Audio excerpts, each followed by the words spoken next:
Que a paz do nosso Senhor Jesus repouse sobre todos vocês. Eu voltando aqui ao vídeo 2 da questão dos apóstolos, né? O porquê que eles foram mortos daquela forma, brutalmente. Então, assim, é, no vídeo não dá pra eu postar tudo, né? Porque eu acelero ainda o vídeo, mas vamos, sem mais delongas. A questão não é que eu não saiba, que a pergunta é assim, que não é que em outros países, né, ainda estão havendo, sim, morte de cristãos por pregarem o evangelho, ainda sim, acontecem. A questão, o que gerou esse questionamento na minha cabeça são pensamentos intrusíveis que vêm, e aí eu fiz o vídeo, mas não é nada que queira mudar o rumo da história, ou, né, duvidar de alguma coisa, e é só um questionamento mesmo pra gente, né, conversar e dialogar mesmo, ok? Então a questão é, o que fizeram com que os apóstolos morreram daquela forma? Porque hoje, olha só, se você buscar aonde os apóstolos, se eles estivessem vivos hoje, eles seriam mortos da mesma forma? Sim ou não? Se sim, por que então as pregações, tirando, entre aspas, aí, tirando esse evangelho da prosperidade, do celular e esses evangelhos aí que não é um evangelho, ok? Tô dizendo um evangelho mesmo, aquele o cru, nu e cru, ao qual diz que se você não se arrepender e não renunciar os seus erros e seus vícios, né, e crer no Filho de Deus, que é o Senhor Jesus, não ninguém chega a Deus se não for por Jesus Cristo, somente por ele. Então, assim, é sobre isso. Então, vamos lá. Se sim, o que essas pregações não estão causando o mesmo efeito? Não que eu queira que cause, é lógico, né? Mas, por exemplo, se eles pregaram o evangelho e foram mortos, o que diferenciavam? Será que eles eram mais severos na pregação, nas pregações deles? Será que é por causa de um tempo, né? Foi um tempo, um outro tempo, porque eram reinados, reis, até mesmo os reis eram.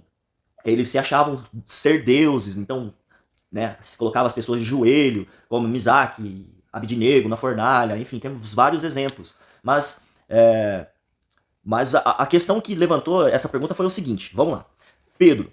Pedro ele foi crucificado em Roma. Se você pegar em Roma, olha só o que está escrito aí. Sim, é perfeitamente possível, né? É possível pregar o evangelho de Jesus Cristo em Roma? Sim, perfeitamente é possível, de fato comum, pregar o evangelho de Jesus Cristo em Roma. O outro foi o André, que foi lá na Grécia. É possível pregar o evangelho na Grécia? Sim, perfeitamente possível pregar o evangelho de Jesus Cristo na Grécia. O terceiro foi Tiago, que ele morreu em Jerusalém. É possível pregar em Jerusalém o evangelho de Senhor Jesus? Sim, é possível pregar o evangelho de Jesus Cristo em Jerusalém. Quarto, João, que ele morreu na ilha de Patmos, né, em Éfeso. Sim, é possível evangelizar lá em Éfeso hoje. Quinto, Filipe, foi na Frígia.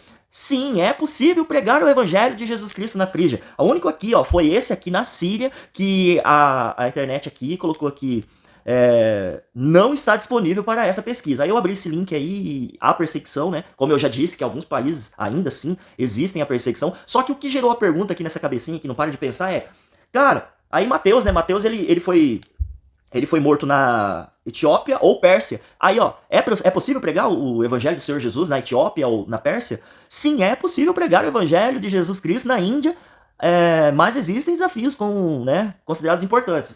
E na Etiópia também, ali, acho que está escrito, bom, enfim. Então, é possível pregar o evangelho em todos esses lugares aonde os apóstolos foram mortos. Como assim? As coisas mudaram? Ou o evangelho se transformou em outro? O que você acha? Esse é o questionamento, entendeu? O que eles fizeram para morrer? Eram severos? Era uma outra época? Eram por causa dos reinados dos reis? Era por causa de que existiam muitos deuses, né? Os deuses pagãos, assim como hoje ainda existe. O que você acha que é? Juntando todo esse caldeirão aí de informações, né, que nós temos. Mas se eles estivessem vivos hoje, essa é a pergunta final. Se os apóstolos estivessem vivos hoje, você acha que eles morreriam da mesma forma daquela época? Então por que o evangelho das pessoas que andam pregando aí não estão fazendo, né, aqui no Brasil ou mesmo nesses lugares aonde os apóstolos morreram? Não está causando então o mesmo efeito, não está sendo pregado com o mesmo amor ou o mesmo objetivo. Bom, enfim, o que você acha? Deixa a sua opinião, lembrando que isso daqui são só pensamentos intrusíveis, um questionamento que eu estou fazendo, para que a gente converse aí nas redes sociais, já que isso aqui é uma rede social, e lembrando assim que eu conversando com vários amigos, a humanidade, ela está totalmente na sua pior fase. A tecnologia veio para nos dar informações, né? A gente acha que vai ficar mais sábio, só que isso aqui está acontecendo que está emburrecendo a humanidade. A humanidade está emburrecendo. Aonde que isso vai levar a humanidade? A conversa das pessoas hoje é uma conversa que você sente que ela sente um vazio dentro dela.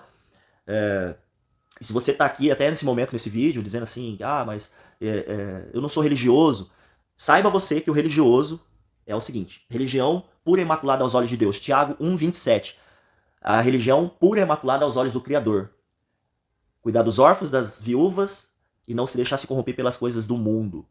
E a lei real é essa aqui, ó, amar o seu próximo como a ti mesmo. Então, se você acha que você não é um religioso porque não vai a templos, saiba que a religião mais pura, né, não é essa de ir aos templos. Não é. Isso aí não tem nada a ver. Isso aí colocaram, né, um linguajar hoje que igreja é o templo, que ir ao templo é ser religioso. Não. Ser religioso aos olhos do Criador, o qual criou os céus, a terra, os mares e as fontes das águas, é fazer ao bem ao próximo, amar ao próximo. Isso é a religião pura e imaculada aos olhos dele. Então, se você faz isso e não vai aos templos, saiba você que você é um religioso, mais daqueles, né? Se você não crê no Filho de Deus, que é o Senhor Jesus, então eu te convido, cara, a caminhar com Cristo, né? A caminhar com Cristo. Se você não quiser ir nos templos, não é isso que vai, não é, a salvação não é determinada por ir aos templos, mas sim você se reunir para conversar sobre Cristo com as pessoas e saberem se elas estão bem e assim também você ser ajudado, como ajudar as pessoas. E o caminhar com Cristo é isso. É muito diferente do que vocês imaginam, esse lance da religião, religiosidade. Teve até um vídeo que eu postei que eu falo assim, hoje Deus, eu falei assim, colocou no meu coração que eu não vou vir com a Bíblia debaixo do braço, porque as pessoas que estão vendo daí, elas estão cansadas de verem pessoas com Bíblias debaixo do braço, mas não andarem conforme aquilo que ela está lendo. Ó, o amor ao próximo, ou eu faço isso, ou deixo de fazer aquilo. Enfim, não estão andando conforme o que elas estão falando. Aí eu disse, eu vim trazer a minha cara a tapa para mostrar a mudança que o Criador fez na minha vida. Ele tirou os vícios, ele tirou o alcoolismo, ele tirou todas as coisas, todas. Hoje eu vivo, cara, hoje eu estou vivo. Vão fazer 3 anos que eu estou limpo, vivo, vivendo os meus melhores dias da minha vida, velho. E caminhar com Cristo é isso. É você tirar o linguajar torpe da sua boca, o modo de viver desnorteado, renunciar às coisas ruins. Então que Deus abençoe a sua vida grandemente. Creia no Senhor Jesus. Quando você quiser falar com Ele, vai para dentro do seu quarto.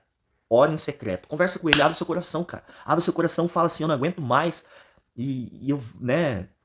Porque não é a gente que aceita ele. É ele que nos escolhe, é ele que nos aceita, é ele. Porque aquela frase nunca fez tanto sentido na minha vida. O escolhido não tem escolha. Né? Um tempo atrás eu tava tocando na noite, eu falei, eu vou morrer em cima de um palco, que nem um Tim Maia, né? Muito louco, ir em cima do palco. E mesmo se eu não tivesse muito louco, eu queria morrer em cima de um palco, porque aquilo era a minha vida, tocar, sabe? Hoje eu não consigo subir num palco nem pra fazer louvores, sabe? Não consigo subir num palco. Não consigo mais porque, sei lá, não sei, ainda não chegou talvez o tempo, mas enfim.